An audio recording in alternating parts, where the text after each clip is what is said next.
Welcome back to the 41st online episode of Peacetime, hosted every Sunday morning by Peace Point with myself, Phra Nicholas Thanissaro, live streaming this time from our meditation center in London, UK. Last time you saw me, we looked at an introduction to meditation, spiritual transformation, developing vision. With the Dhamma talk today, we'll make a start on a new series with an orientation to enlightened living. So today's session will run to about an hour and 20 minutes with a 30-minute talk introducing the benefits of inner peace education, 20 minutes of meditation, and then 30 minutes explaining the principles behind the enlightened living ethical system. Today, I'd like to make a start on a series of talks entitled Enlightened Living. It's based on one teaching in Buddhism given by the Buddha called the Mangala Sutta, and it consists of a sort of sequence of practices or teachings, starting with the simple and leading to the more esoteric. So anywhere you jump onto the staircase of virtues, then it will lead you upwards.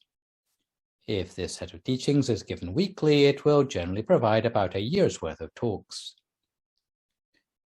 We will gradually move through from the simple to the more challenging virtues. But today is the orientation to the Mangala Sutta, so we are really talking about the principles behind spiritual knowledge. You may be familiar with the idea that knowledge can change a person.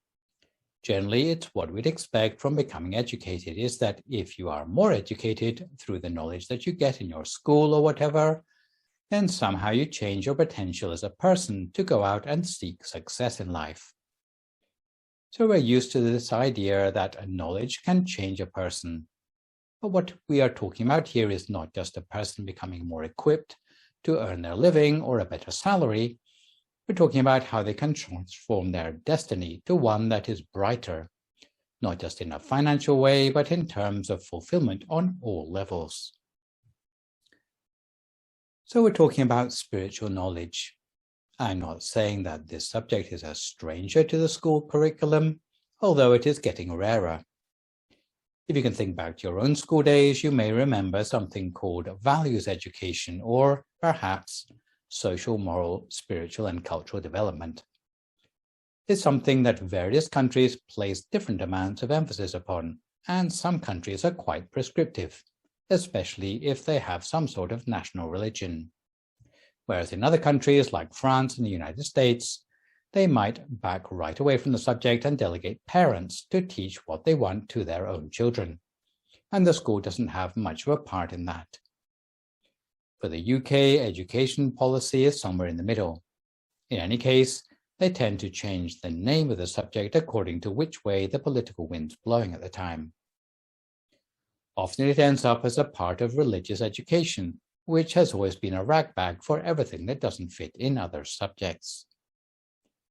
I've had an interest in religious education for some time, and generally, the curriculum is based on comparing different religions. Sometimes they extract themes from different religions and see what's the same and what's different, usually more on what's the same because that treads on less toes. But once I argued in the International Journal of Children's Spirituality that if a person doesn't have any part of that outlook which they feel they belong to, then all the values just become relativism. So everything is just like, oh well, it just depends on your point of view. Unless you feel at home with some part of the values taught, unless you have some part of it that you can use as your own personal point of reference, it cannot make any sense to that person. You can study many religions, but you need to have a point of reference for yourself for it to make any sense. Otherwise, it's just like, oh well, that's just exotic multiculturalism. For it to be meaningful, you need to have some sense of belonging to something for it to really hit home and to make it of some use to you in your life. So how do you get it to do that? If you have a place where you feel you belong, when learning about other or different points of view or moral philosophies or ethics, you can gradually move from where you are to things that are gradually more unfamiliar to you, and that's how you learn. And with this scheme known as Enlightened Living, it's almost like you're moving incrementally from things which are very basic, which anyone can relate to things which gradually move you in the direction of something more esoteric. So spiritual knowledge does not set out to be secretive, but it still would make no sense to you unless you're building upon some sort of foundation of understanding which you already have. So in a way, enlightened living continues where other sorts of studies of morality, ethics, and culture leave off. But the important thing is the sense of responsibility or belonging or investment to a certain extent in those values which are learned about. So such spiritual knowledge is particularly important because whenever there are problems that occur because of people, then generally it's because of people having some sort of blind spot in their sense of right and wrong. I don't just mean like right or wrong professional practices, but in terms of people cutting corners or people not doing the right thing, but doing the easy thing instead. It comes down to their sense of moral caliber or moral fiber.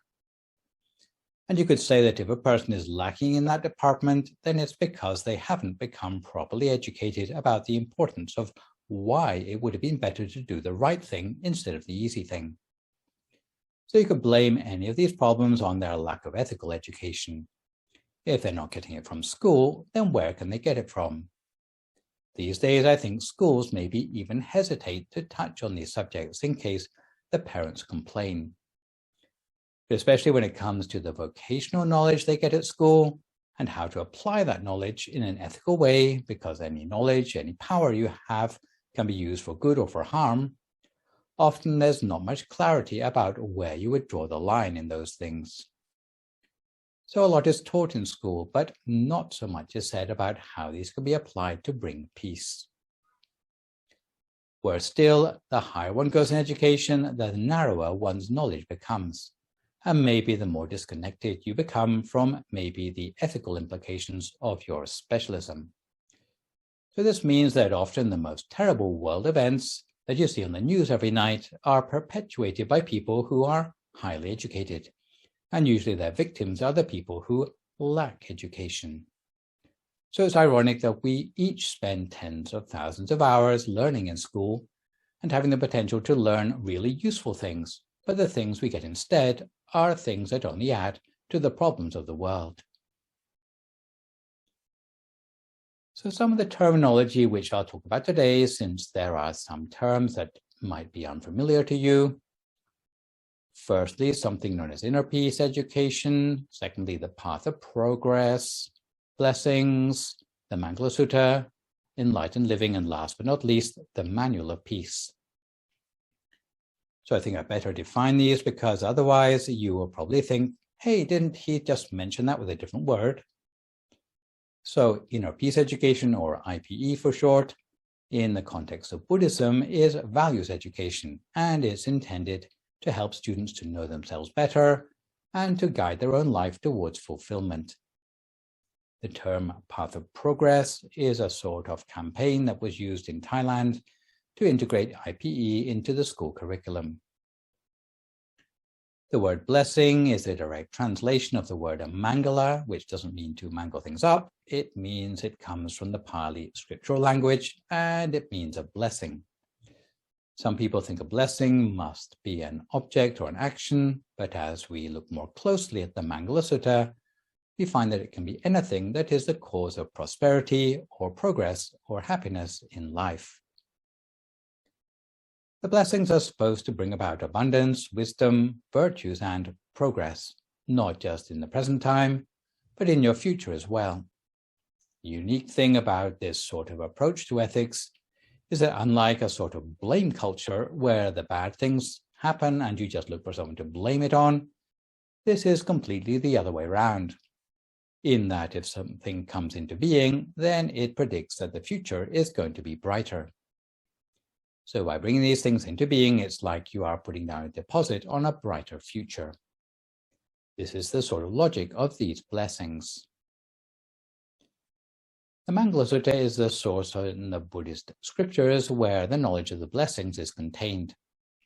If you look in the Theravada scriptures, so Sri Lankan, Thai, or Burmese traditions of Buddhism, then you can find it in the Khuddakapada or the Sutta Nipata. But it's also found in the Tibetan scriptures called the Kangyur. The format was in terms of 38 things which the Buddha referred to as blessings, and he divided them up into 10 groupings, which are almost like steps on a staircase. The details of how to practice these 38 are enlarged or expanded or interpreted in different ways by different teachers in different traditions. Enlightened Living is the name given to this lecture series, and it's almost like a lifestyle informed by knowledge of the 38 blessings. Sometimes they are called the blessings of life, and the Manual of Peace is an English language textbook detailing how to practice those 38 blessings. So I'm going to talk a little bit more about inner peace education, which is education and spiritual knowledge for peace. It starts by imparting awareness to a person about the consequences of their own actions, because every action, whether good or bad, has an impact, not just on the person who does it, but also on the people around them. So if you are spiritually educated as a person, then you cannot at the same time be an irresponsible person. It's not just about theoretical knowledge, about actions. The outcome of the learning would be that you would become a more responsible person as a result of that education. So it advocates certain actions by a student, and the education would be concerned with how different actions bring about different levels of peacefulness. It's different to the approach of some religions, where you'd expect to sign up to a package of maybe unchosen obligations.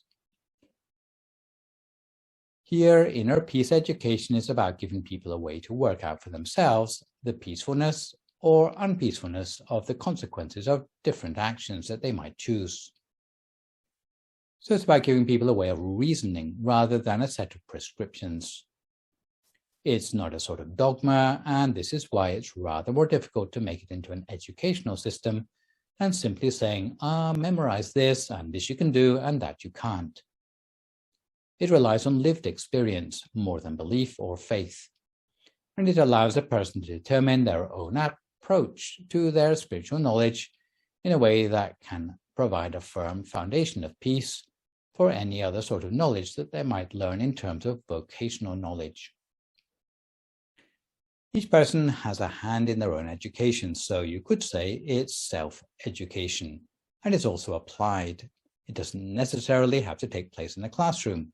It can be taught as part of life.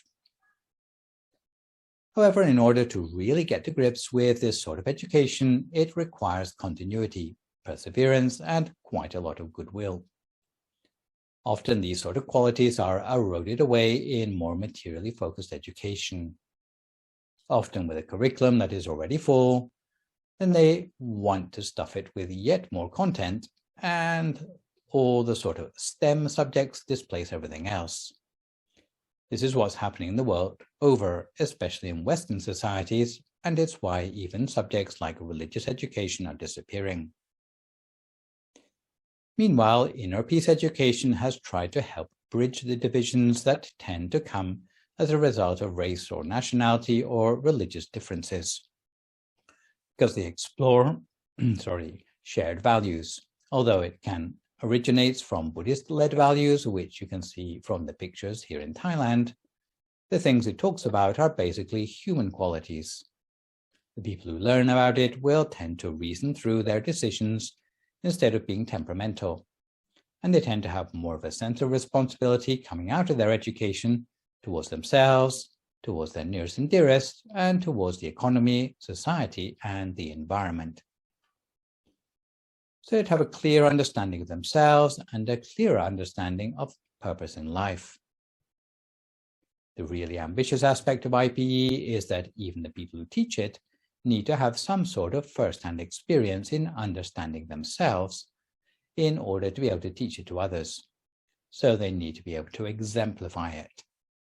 This is quite a big ask for teachers who are on board with it. Nevertheless, in Thailand, which is where those pictures are from, There have been about 20 million children or adults who have passed through this system. It's known as the Path of Progress, and it's been taking place in Thailand for about 40 years now. It's based on these 38 blessings and is taught on different levels, right the way from kindergarten up through colleges, even to police colleges and military colleges. They can all choose to participate. In part, participants are motivated by a chance to receive national and international recognition. So where can we learn about these sort of things? I've been involved with a book which brings together all these 38 blessings with an extended explanation in English, and they are based on 80 hours of teaching by our Vice Abbot in Thailand, where they were known as Mongkol Chivit. They were taught in about the 1970s, mostly to students. The nice thing about his teaching was that it gave a lot of examples, many derived from the scriptures. So the Buddhist scriptures are just like a huge bookcase of books. If you've ever seen the scriptures, they're not just a book, they're a whole bookcase full of books. The problem with the size of the scriptures is that you don't know where to start.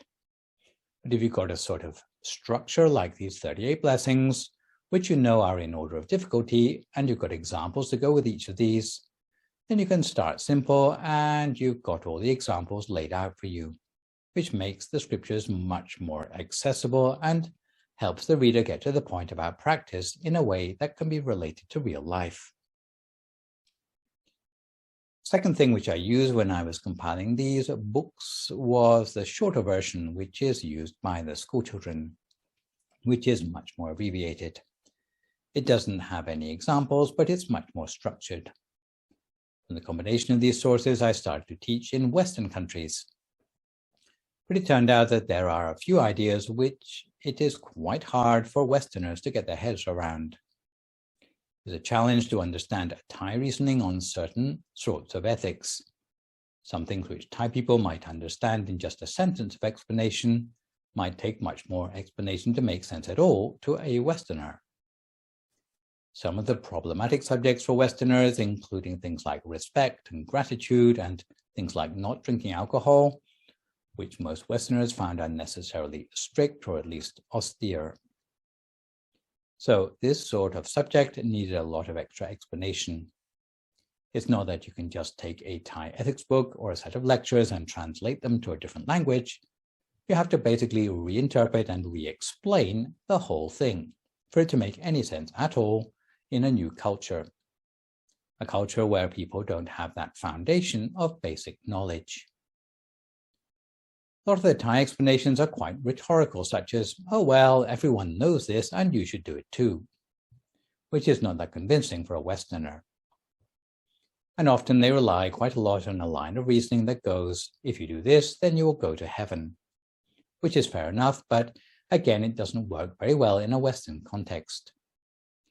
So I had to reverse engineer a lot of the explanations, and what I've done in many places is to talk instead about the flip side of what happens when a certain virtue is neglected in any particular society and the damage that comes because of that. So it's like re-explaining the whole thing.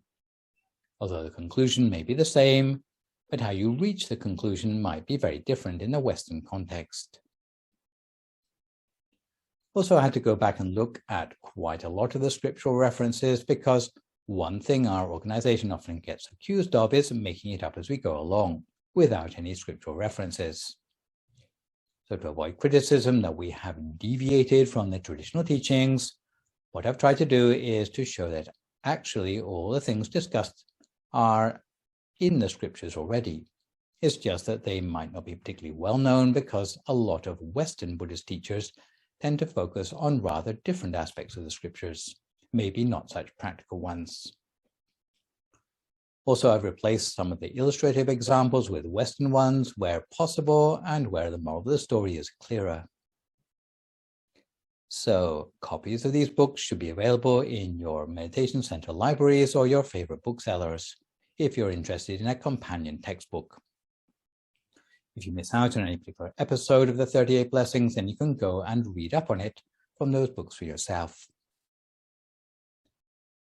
In recent years, it's been admitted from the Vice Abbot Venerable Dattachiwo, the monk who originally taught the 38 blessings in Thai, that where people don't get these 38 blessings, they need to backtrack and first master a set of teachings called the 5 forms of universal goodness, namely cleanliness, orderliness, politeness, punctuality, and meditating. If you don't understand the 38 blessings, then you should backtrack yourself and make sure that you are clean and orderly and on time and polite and meditate. Otherwise, the rest won't make sense to you. So it's like there's a foundation course of things to train yourselves in before you even get to these 38 blessings. Only if you have the 5 forms of universal goodness as your habits will the 38 blessings make sense. So in Thailand, how has this inner peace education been helpful?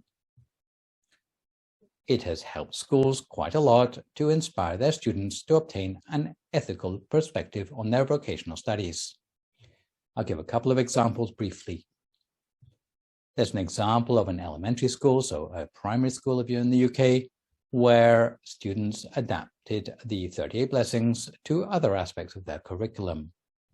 They worked together by having assemblies on themes from the 38 blessings, and often the students were so motivated by the things they learned about the 38 blessings that they broke out into little groups to evaluate themselves and see how they could improve themselves on each of the 38 blessings.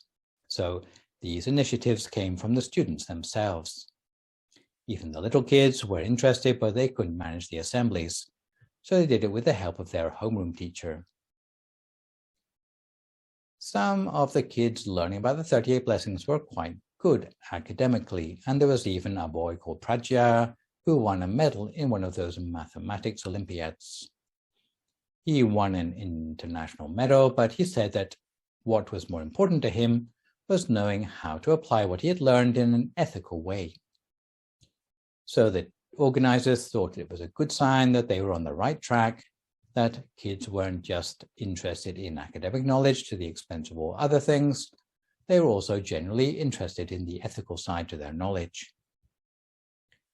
In a secondary school, it was the same sort of thing, but it was the teachers who got quite interested because they had to know what they were talking about first before they could teach it to their kids, especially secondary school kids. And a lot of them got big benefits out of this as well.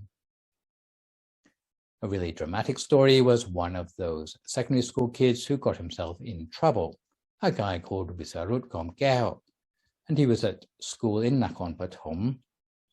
When he was young, he was brought up by his mother, and he had a good relationship with her. His mother always told him to be a good person, but at a certain point in his secondary education, he started to get in trouble, and he had a falling out with his teacher, and he dropped out of secondary school. Instead of going home and helping his mother, he started to go out every night, and eventually he was introduced to drugs.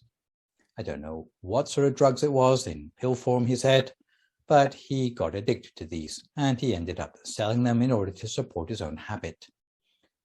At which point he got caught by the police. He was remanded in juvenile detention, but his mother bailed him out. At the time, he asked his mother, "Why did you do this for me?" And his mother had tears in her eyes, and she didn't say too much. But what she did say was, "Whatever you do, I have to forgive you. I have to help you. I am not going to give up on you." That conversation made him realize not just how he was ruining his own life, but he was ruining his mother's life as well. So part of the conditions for his probation was that he had to go back to school. But even though he went back to school, he still had these two voices in his head the whole time. One of them is saying you should do the right thing. The other one saying that you shouldn't miss the opportunity to be selling drugs to your friends. So it was like two voices in his head. He was on the point of relapsing, and then his teacher came along with a book on 38 blessings, asking him, "Do you want to join in with this quiz contest for the 38 blessings?" So reluctantly, he started revising for the competition, and he realized that the book wasn't merely academic knowledge, but it was actually speaking straight to the better voice inside himself. He found himself fascinated by this to the point that it pulled him back from the edge of relapse, and he started to see his mother's devotion to him in a different light. He started to be more confident in the good things he did at school, and he started to be accepted back into the community of fellow students without that suspicion anymore, to the point that he started to be able to inspire fellow students to learn about this sort of knowledge.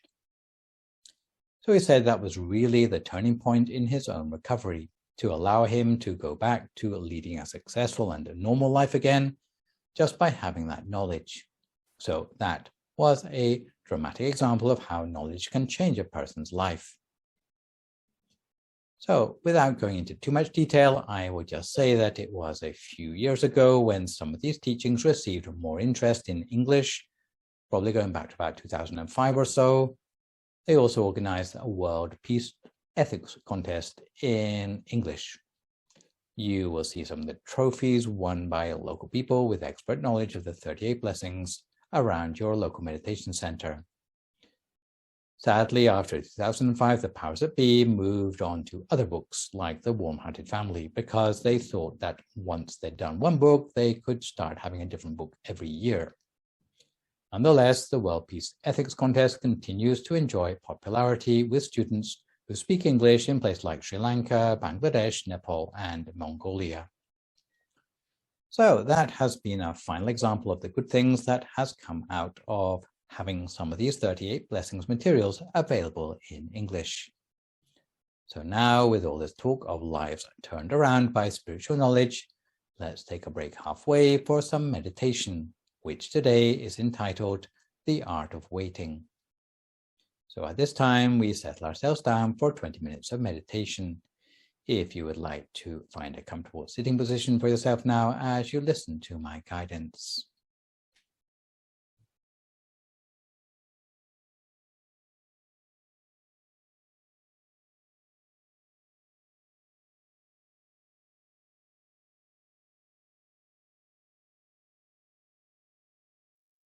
So when you're ready, gently close your eyes. Settle yourself comfortably for meditation by finding a sustainable position of poise for yourself, either sitting on the ground or on a straight-back chair, with your spine elongated and yet relaxed. Allow your hands to rest palm upwards on your lap. And remember, this is your time. Begin to connect with the sensation of your breath moving through your nostrils. Continue breathing in a slow, steady rhythm. You can imagine that as you breathe, you are taking in a delightful fragrance with each in-breath. Roses in full bloom, a freshly brewed pot of coffee, or anything else that is pleasing to your senses. Notice how the breath expands your lungs, creating a subtle rising and falling movement. And let this breath nourish and soothe you. Now imagine a wave of peace and relaxation washing over you as you invite your muscles to begin softening. Relinquish and release any pent-up tension. Relax your entire face, your eyebrows, your eyelids, the jaw. If there's any tension in the jaw area, you should avoid clenching your teeth together. Allow everything to relax completely and let go. Continue relaxing down through the neck, the throat, and the shoulders. Let your arms hang effortlessly, and let your hands feel soft and receptive. And allow the sense of relaxation to flow in. Allow that sense of relaxation to move through the lower mid and upper back. Feel that expansion in the back area. Allow that sense of relaxation to flow in, and allow that relaxation to move into the abdomen area. Feel the sense of relaxation moving into all of your organs. Relax your belly and the internal organs. Allow the hips and legs to soften. And allow your legs to relax completely and let go. Through your knees, to your calves. Bring your awareness to your ankles. Gently bring your awareness to your toes and to your feet, allowing them to relax completely until the entire body is relaxed. Feel your body is evaporating or melting away by bringing to mind the image of sand running through an hourglass, or a melting ice cube if it helps with the relaxation process.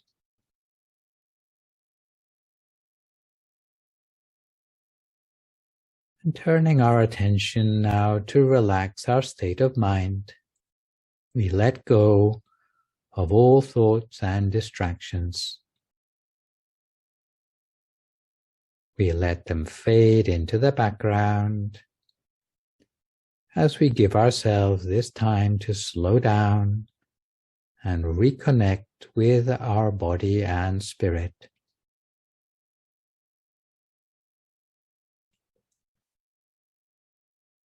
So we turn our attention inward in our usual way, as if inside our body is just an empty space with no organs or tissues, no muscles or bones, like a hollow space inside us. And in our mind, we conjure up a feeling of the positive energy in our life, or a feeling of empty space within us, filled with happiness and joy.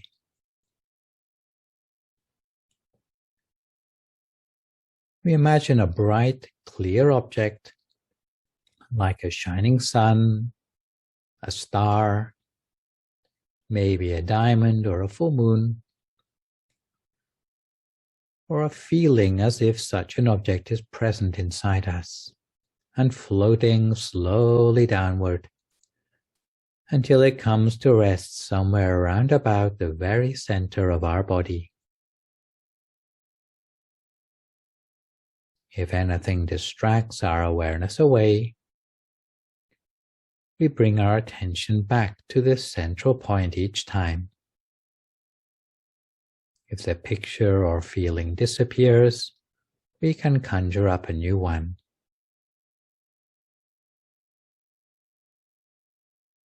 And we continue by checking in with the center.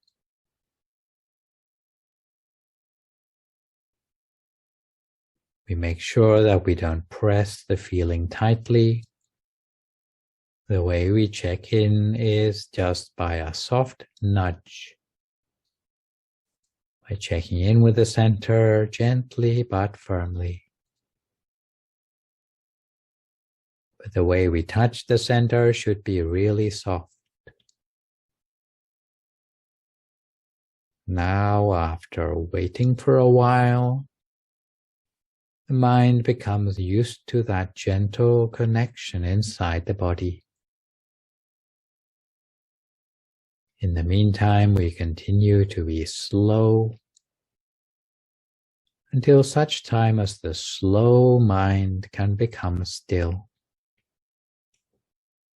Until such time as the peace energy we are gradually accumulating can pave the way to this stillness.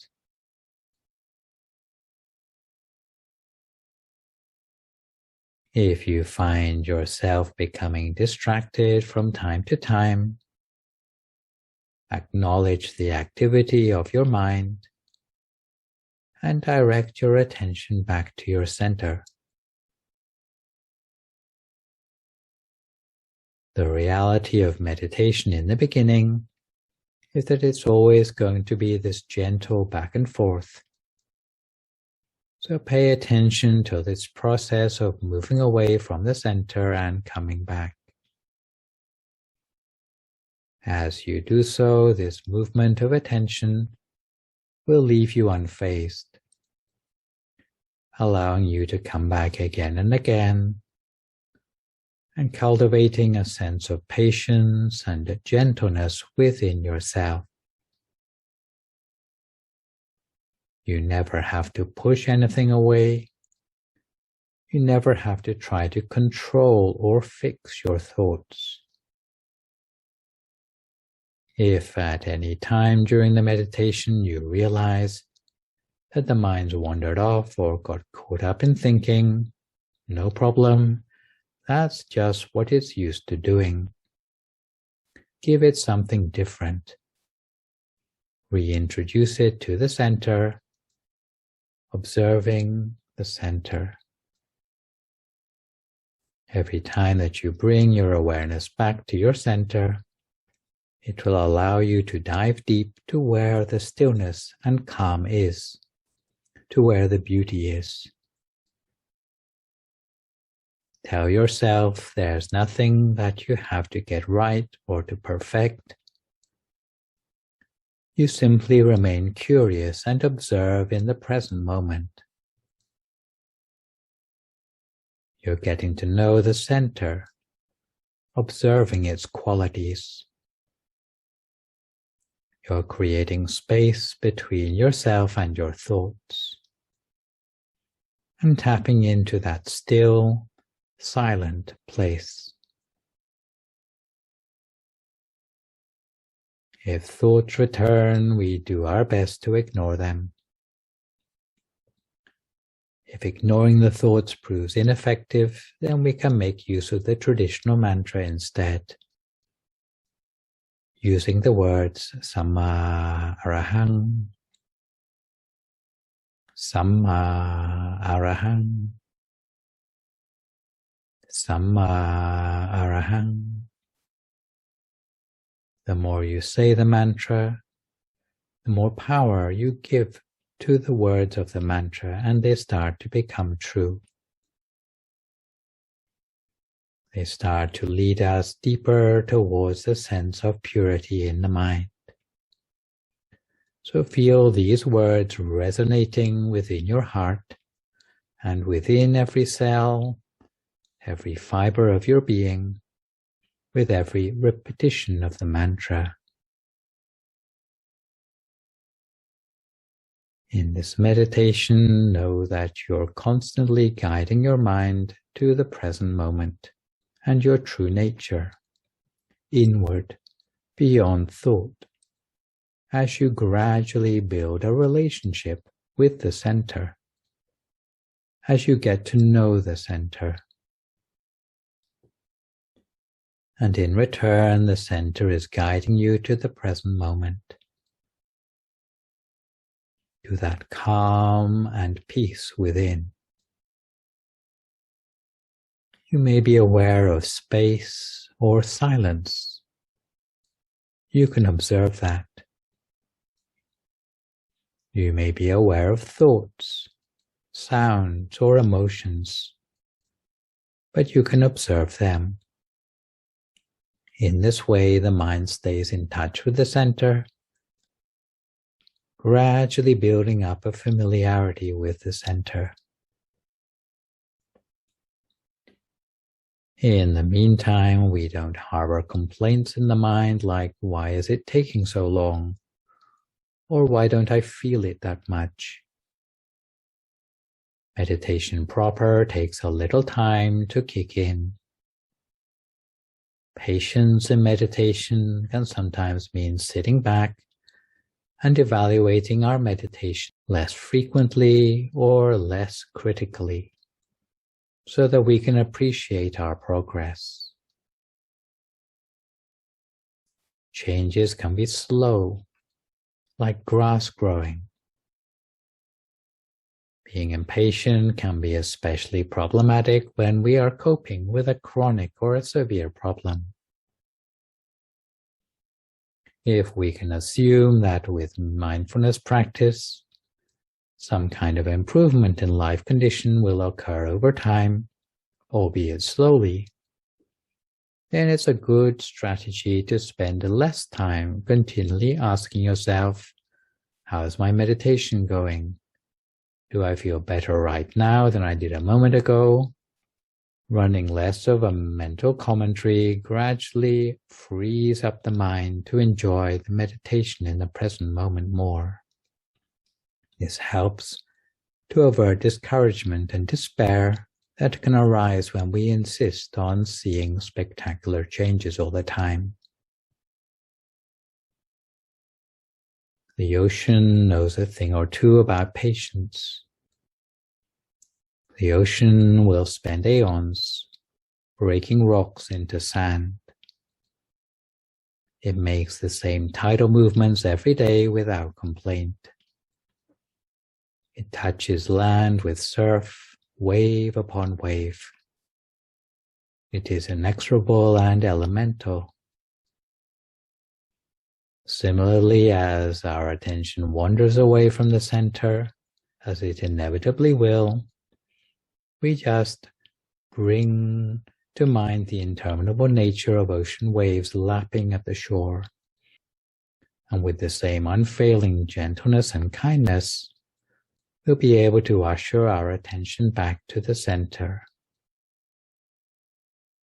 There's no shame in having the mind wander. It is a natural feature of the mind, and it happens to everyone.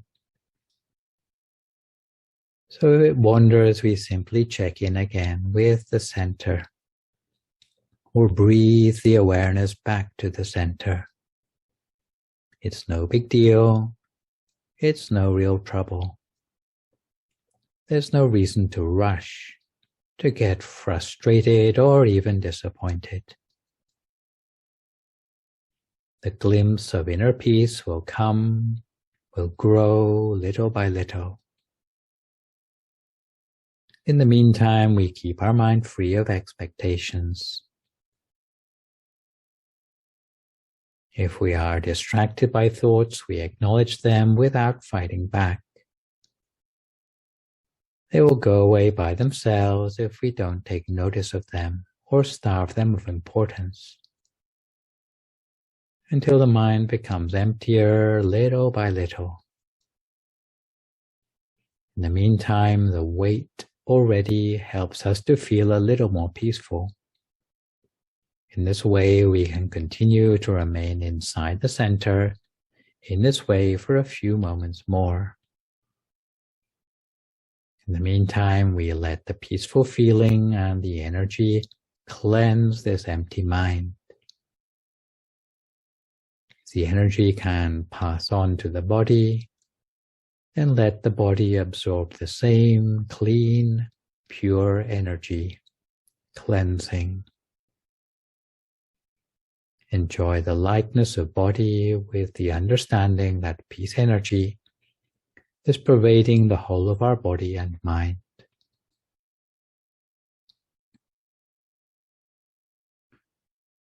Whatever the experience, even if the mind wavers, we are able just to accept it without any comment, without judgment, with no mental commentary, no sense of right and wrong. The waiting mind is just neutral. The more neutral we are, the more robust the quality of energy will become. To be neutral begins with the right attitude that waiting is the simplest way to further meditation on any level. This is why the waiting mind is so precious. Without the waiting mind, nobody can be successful in meditation. It said either that all things or good things come to those who wait, since patience allows us to remain steadfast in the face of provocation, annoyance, misfortune, or pain, without complaint, without loss of temper, without irritation, or any other adverse reaction. It can help us overcome restlessness or annoyance when confronted with delays, by helping us persevere even when we seem to be a slow learner in our meditation. Another distraction that might arise are feelings of impatience, restlessness, or boredom. Typically, this happens when the mind projects itself into the future or tries to elaborate the practice into something more than this simple observation at the center.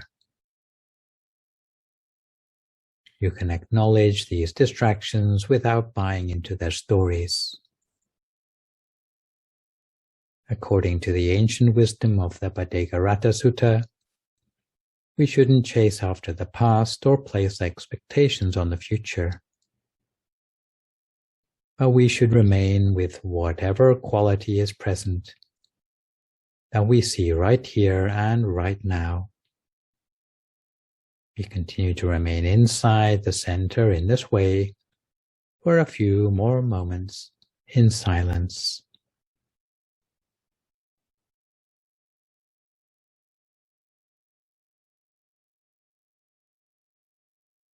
We observe more merging of the energy. If it happens for the first time, just accept it. We won't allow the questioning mind to get the upper hand. We just accept it with the radiation of the peace energy expanding from the center, with or without expectation. Energy will radiate no matter what. So this is the nature of the energy. There is no reason to ask why. Welcome or accept the expansion of energy. The body may feel emptier, lighter, or may disappear completely. We accept this too. Energy is replacing the weight of the body. And we allow the energy to expand, to grow, to radiate outwards, filled completely with peace energy. And for the last part of our meditation, we can remain deep in the embrace of such strong, deep peace. We let more of that peace energy expand until the entire feeling, not just inside the body, but beyond, grows bigger and grows wider. This may happen automatically in some meditations and in others not. Whatever we experience, we just feel aware that peace energy has the potential to radiate further, making the body structure so weightless, as thin as threads of gossamer or chiffon gauze, so light that it's transparent. The energy inside spreads throughout our being, as if there's a soft merging of inside and out. Remain aware of such a gentle process of merging. Check in with the center, which remains full of peace energy. Remain at the center of the deep peace of the middle of our body, basking in the flow of that radiant consciousness, bathed in golden light. And we retain that feeling of peace and wonder for a few more moments in silence until we come to the appropriate time.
Sappa Buddhanupavena, Sappa Dhammanupavena, Sappa Sankhanupavena, Sattha Soti Bhavantu Te. So if you'd like to come to the end of your meditation for today, you can gradually open your eyes again. If you feel at all uncomfortable, then slowly try changing to a more comfortable position and gradually finish your practice. So to continue with our orientation to Enlightened Living, the 38 Blessings is derived from a set of trainings in everyday life which people can master alongside their meditation in a way that will help their meditation to become more successful. The 38 Blessings cover every aspect of life. So, having looked at inner peace education, where these 38 blessings have been incorporated into a school curriculum for values education and taught alongside other more academic subjects, in a way it's hoped that the young people will grow up with a sense of integrity and valuing ethics, and having at the very least an interest in ethics. Most of my introduction to IPE was based on experiences from Thailand, but what I'd like to continue with now are some of the principles behind these 38 blessings and why they are worthy of our attention even outside Thailand in the Western world. So really we're talking about something known as spiritual knowledge. And to play the devil's advocate, at least for a few minutes, I would like to say that it probably will be much more convenient just to trust the judgment of the majority of educational ministries around the world, who are pretty sure that academic or material knowledge alone is plenty for students to learn about and certainly sufficient for them to be able to make their way in the world successfully. There are many experts who think that students and pupils would be better spending their time focusing on vocational subjects because vocational knowledge will bring them a higher salary, and if they have a higher salary, then they will surely be guaranteed to have happiness in life. And in the happy eventuality that a full stomach and a place to sleep turns out to be enough to keep a human happy, then we won't need to waste our time learning about any sort of spiritual knowledge whatsoever. Convinced? Not really. Well, even if we were to overlook the many threats to society in various forms created by money and the unethical application of the knowledge that our poor children learn in schools, it's quite hard to escape the conclusion that conventional education has let us down in certain important respects. And probably the reason that you're still listening is because you're not entirely convinced by materialist arguments. There's an increasing number of people who recognize that inside every person there is something deeper, which is not just about earning a living, it's searching for answers to the deeper questions in life. Some might call them the eternal questions, a quest for purpose and meaning from life and the world around us. If supporting yourself financially were all there was to life, then how come so many lottery winners have lives that end in misery or tragedy? You can look up all the examples on the internet if you're interested. Winning the lottery doesn't ensure happiness in life. So it's an inconvenient truth, but wealth can only ensure physical comfort, and money cannot buy the means to nourish and nurture our mind. Even if you have a degree in philosophy, then it can't protect you against that annoying feeling of existential angst in the mind. In the ideal world, our system of education would provide us with the answers we need for the deeper questions inside us, and maybe that's what that inner peace education project in Thailand was trying to achieve. But generally speaking, secular education doesn't seem to fill this vacuum which people have in their lives, and maybe even if it were to try, it would fail, because part of that quest is our motivation to look for ourselves, to thirst for our own education, and to acquire that knowledge for ourselves. So we're forced to look to spiritual knowledge to get that sort of transformative power to upgrade our own sense of meaning for the future of our own lives. Indeed, it's possible that educators are afraid to delve deeper into spiritual knowledge because they suspect it will open the door to lots of gullible or uncritical belief systems that are superstitious nonsense. When such a variety of things can affect our spiritual progress, it might be people, it might be objects, it might be attitudes or situations or experiences. Who's to be the judge of which are the reliable ones and which are not? Because for most phenomena of a spiritual nature, their worth or their uselessness is just a matter of opinion. How can you get beyond hearsay or opinions and be sure that the spiritual knowledge that you've chosen will have an universally uplifting effect on people's lives? The dilemma is comparable to maybe a more contemporary phenomenon of branding. And I don't mean branding cattle, I mean trademarks and that sort of thing, where brands are constantly vying to become universally acceptable as status symbols.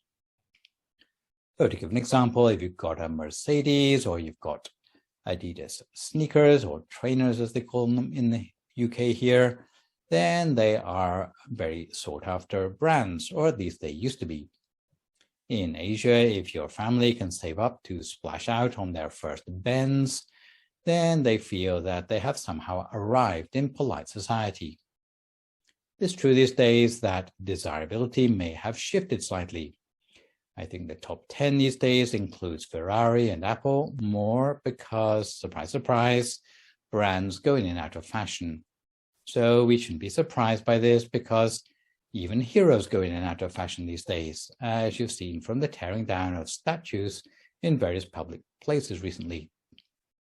Incredible as it may seem, people want to spend their hard-earned money on things that they can associate themselves with because they think it improves their own worth to be seen wearing or using those brands. But this only makes sense if that brand or whatever has some sort of enduring or unchanging perception of quality about it. Imagine people who get themselves tattooed with a particular design have to think pretty carefully about why they want to get it tattooed on them, because presumably they think it's going to make their life better somehow. Because once you've got it, then you're stuck with it, right? So in that person's mind, they are thinking through, what shall I get as my tattoo that is going to make me happier afterwards, and not to be ridiculed by my friends or earn me a guest appearance on Tattoo Redo. Even in the present day, people still think pretty hard about these sorts of issues, presumably quite carefully. But in the old days, they might have framed the question more as, how can I overcome anything that's going to cause me bad luck in life? If we take a long view, though, we find that from age to age, it's pretty hard to find anything, whether it's brand or heroes or tattoos, that don't go out of fashion.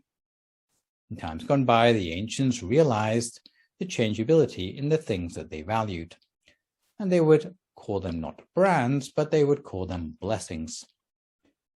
They would be things that they liked to have or to associate themselves with as a way of highlighting their own worth or somehow attracting progress into their lives. These sort of things, in the slide anyway, are probably what we would recognize more as what we'd understand by a blessing. You know, lucky horseshoes or four-leaf clovers. In these days, we might regard these things with a pinch of salt, but in olden times, the role of such charms was much more significant. Nowadays, of course, we are much more sophisticated. Systems of spiritual knowledge since ancient times would have been attempts to model the values of the world in a way that's more substantial than those lucky charms, and to try to get deeper to what might be unchangingly lucky or a blessing in a person's life. Things that are reliable and things that don't differ from one person to the next. There's a Buddhist story I'd like to tell today of how this teaching came into being, these 38 blessings or portents of a person's life going in a better direction. They're interesting because they originated about 2,500 years ago in India, where there was a group of people asking these sorts of questions, and they were wondering whether there was anything enduring behind the fashions. Were there blessings that transcended fashion, that could allow a person to live a life without obstacles? Supposing you want to have wealth or honor or praise or happiness, how would you ensure that you attracted these qualities into your life? In the ensuing debate, everyone had a different point of view, but to generalize, there were three groups of debaters, and the first group thought that the thing to make one's life a blessing was to see something that was pleasing. So, if you got a glimpse of that thing, then it's going to turn your life around into something better. The second group believed it was hearing something, maybe a particular sacred word, or on the breeze, or a particular piece of music. If you heard it and it was pleasing, then that was the thing to turn your life around for the better. There was a third group that looked a little bit deeper, and they thought it wasn't the external perceptions that mattered, it was the effect it had on your mind. So it could be something you saw, it could be something you heard, but if it had a pleasing effect on your mind, then that was the thing that made it a blessing. So they had a long discussion and they couldn't come to a conclusion until eventually the whole problem was referred to the Buddha. So this is a picture of them referring the question to the Buddha, because obviously one person's pleasing music at a late night party might not be considered a blessing by the neighbors. The answer the Buddha gave for what is enduring in the sort of thing that will predict or attract fortune and blessing into a person's life was something known as the Mangala Sutta, the discourse on blessings, and he talked about not one or two things, but in fact a total of 38, which is divided into 10 levels. So we need to explain how knowledge, or more precisely the habits inspired by that knowledge, can change a person's life for the better, because we are not into superstitions or magical thinking here. We can compare the way things might work in a person's life to change or transform what they are or what they experience to be rather like a working computer, which has both software and hardware. The hardware of a computer is the wiring and the circuitry, while the software is the code that you install on the computer. Although the hardware is generally neutral, what makes the difference between a beneficial or a harmful computer would be the sort of software installed on it. If you install productivity software, then the computer can be used for something useful. But if you install violent games or viruses or malware on the computer, then it becomes a threat to anything that it's connected to. So the worth of the computer depends more on the software than on the hardware. Even if you look at that drinking glass, it's also neutral. What makes a difference between a beneficial cup of something and something that is scary is the sort of drink that you put in it.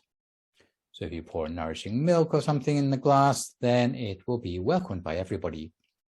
However, if it's poison in the glass, then immediately it's eyed with suspicion. So the worth of even a drinking glass depends on the content, not on the hardware. In the same way, our human body has two important parts to it. The part we can see, the physical part, the body, and the other part which we can't see, which we are working with when we are trying to meditate, which is known as the mind, or you might think of it as the awareness or the attention. Everything else, whether it's the blood, the bones, the muscles, even our brain, is part of the physical aspect of ourselves. Meanwhile, the mind means the knowledge and the attitudes that constitute our awareness, and it's almost like the ghost in the machine.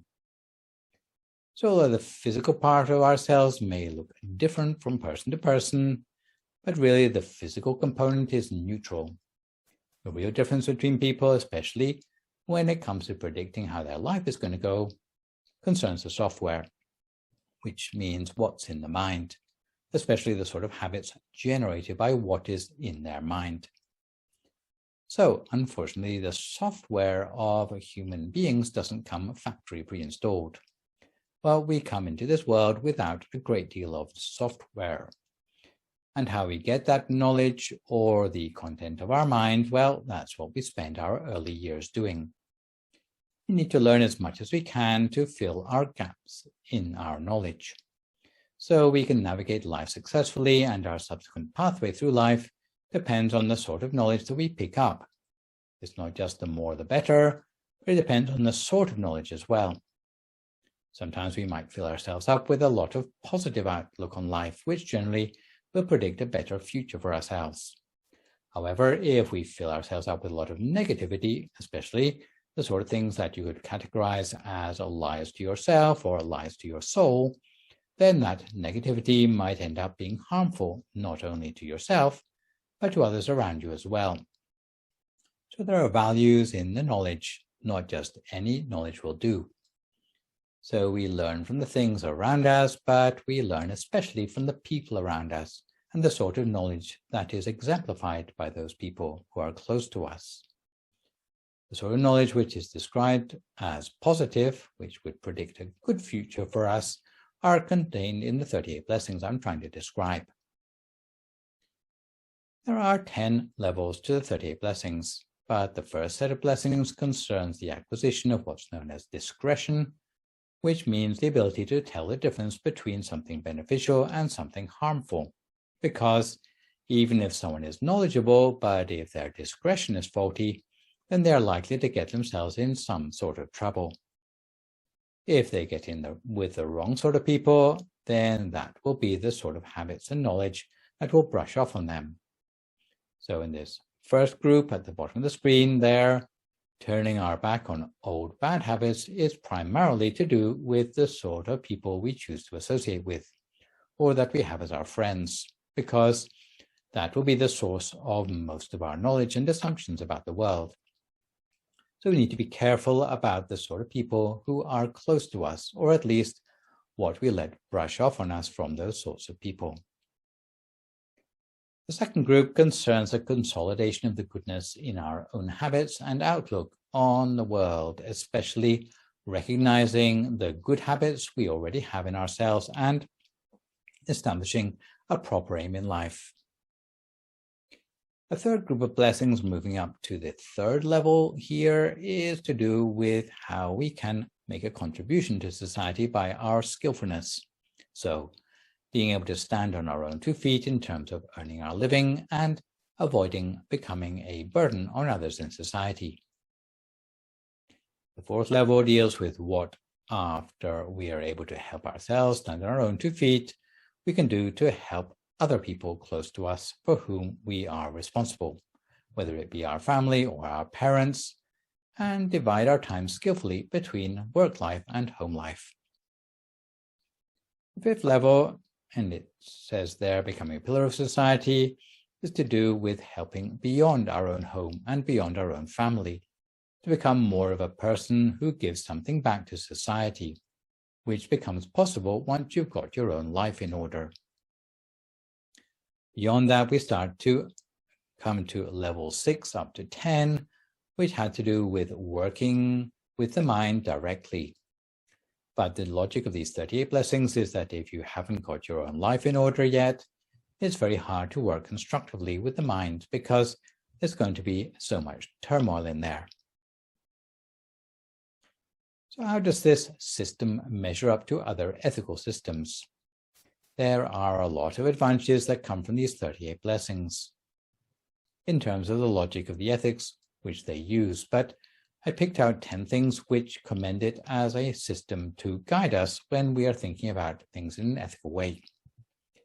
Different systems of spiritual knowledge in the world differ in their degree of comprehensiveness. Some systems may fall short and deviate from peacefulness by fomenting attitudes that are no longer suitable for an age of globalization and tolerance. Some systems lead their practitioner to shut themselves away from the world and to ignore social problems. Some systems confine themselves to their own culture or language. By contrast, the 38 blessings of life, we find an ethical system fulfilling the needs of spiritual knowledge in 10 different ways. It is progressive and sequential, self-catalyzing, exhaustive, holistic, multi-level, non-discriminatory, multifactorial, facilitates practical outlook, involves transcendental values, and highlights opposites. 38 blessings are said to be progressive and sequential because they are arranged according to the degree of difficulty in practice. The easier ones come before the harder ones. The sequence of blessings begins with outward practices like social graces, but gradually leads to the more inward and subtle ones. Following these sets of virtues gives one an impression of climbing up a flight of stairs, leading to self-mastery. If you don't associate with miscreants, then you enhance your chances of associating with the wise. The first blessing creates the conditions that lead to the second one. At the same time, you build on your respect of those who deserve it. It all starts with the first blessing. While you are working to develop the first blessing, it is already doing the groundwork for the second and third blessings. Therefore, it's progressive. One blessing leads progressively to the next. By doing the first blessing, you are committing yourself to many subsequent blessings. So by practicing any one blessing, it will eventually lead to practicing all of the blessings. And by doing one, you prepare for the next. They are interrelated. The logic is quite beautiful. It leads you onwards step by step. It allows you to improve socially and spiritually. It is like a self-catalyzing process in chemistry or a positive feedback loop in physics. Self-mastery by the 38 blessings is a kind of upward spiral where you move towards nirvana, which is the highest goal in Buddhist spiritual cultivation, starting from the simplest blessings and gradually perfecting yourself. Second feature of the 38 blessings is that they are self-catalyzing. When one kind of blessing arises or is practiced, it will support other kinds of virtues to manifest themselves, and the manifestation of any one blessing will lead to the development of the next higher blessing in the sequence. The third feature of the blessings is that they are exhaustive. All the other decision-making strategies I have discussed in previous sessions can easily be accommodated within the 38 I mentioned here. The fourth feature of the 38 blessings is that they are holistic. Blessings assume the presence of a deeper, unseen network of causes and effects, which interact together in cycles of positive feedback for the ethical development of society. Blessings can be used as a non-subjective socio-ethical checklist that cuts through egotism that might otherwise lead to superficial social changes, such as an individual's prosperity, for example, being misunderstood as the sign of social development. Because by this philosophy, social development that is unethical is a contradiction in terms. It also provides a holistic mirror to view oneself and one's own personality as one is developing. The fifth feature of the 38 blessings is that they are multi-level. 38 blessings cover the full spectrum of human relations, from the interpersonal through the family, occupation, and communal levels to the social. They offer a holistic perspective of a world governed by interrelating conditions. The sixth feature of the 38 blessings is that they are non-discriminatory. The philosophy makes no distinction between men and women, lay practice and monastic practice. The set of virtues is not restricted to a particular sort of person or society, but they can be treated as a common goal that they are shared in a particular community or even by the whole of mankind. The seventh feature is that the 38 blessings are multifactorial. The 38 blessings are a means-end model of ethics. The ethics of the blessings escapes the rigid linear dimension of means versus ends in favor of a multifactorial causality model. The weakness of consideration in terms of means and ends is seen when trying to establish definitions in a complex multifactorial situation, since problems found in society are almost always the vicious circles that make application of ethics difficult. The blessings are both means and ends, since putting any one of the 38 blessings into action will contribute towards social development while at the same time indicating social progress.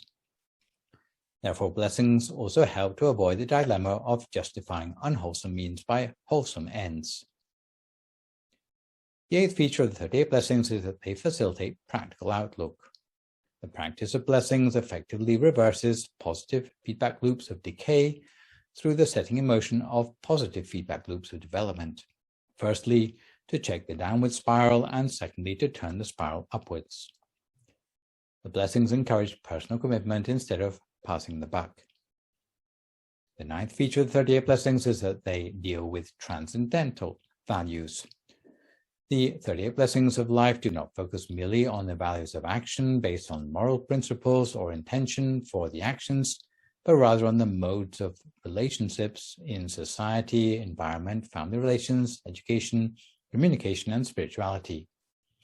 Yet the scope of the application of the blessings can even expand to cover the whole of the human race, with all lives sharing their part in a single commonwealth of ethics, the global community. The 10th and final feature of the 38 blessings is that they highlight opposites. By their nature, blessings reveal their flip side, the bad omens or social curses, which are the sign that something bad is about to happen. Where there is no development, then there must be decay. To this end, the opposites of the 38 blessings signal the presence of deeper-rooted, possibly invisible social problems. A comparable example in science might be the thermodynamic model of loss of entropy through the dissipation of heat. These are the characteristics of the 38 blessings of life. In the sessions that follow, each of the 38 blessings of life will be explained in turn. The ideal way to practice the 38 blessings in the short term is maybe that you need to work with do's and don'ts to prevent you slipping into habits that are contrary to the blessings.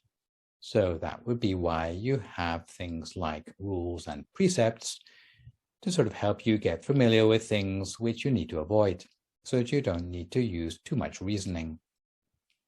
Later on, as you become more familiar with the principles behind the do's and don'ts, you start to educate yourself to see the benefits of aligning yourself with the blessings, rather than blindly following rules. Later still, you start to make them into your habits.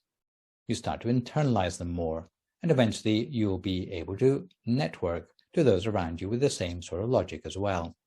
That's ideally how we should practice the 38 blessings.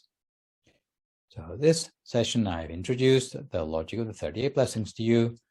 For my next live session online, which will, fingers crossed, be a week on Sunday morning, I'll see if circumstances allow me to move on to the first blessing on the topic of not associating with what have rather euphemistically been called fools. For good measure, I would like to remind viewers you can email your questions about meditation or what you've heard in the lecture to the email address as you can see spelled out on the slide, and I will do my best to answer these on my next session. In the meantime, try to stay healthy, avoid recklessness or complacency in the face of the virus, maintain a positive mood, speak only positive words, forgive others, extend good wishes to others, and meditate daily.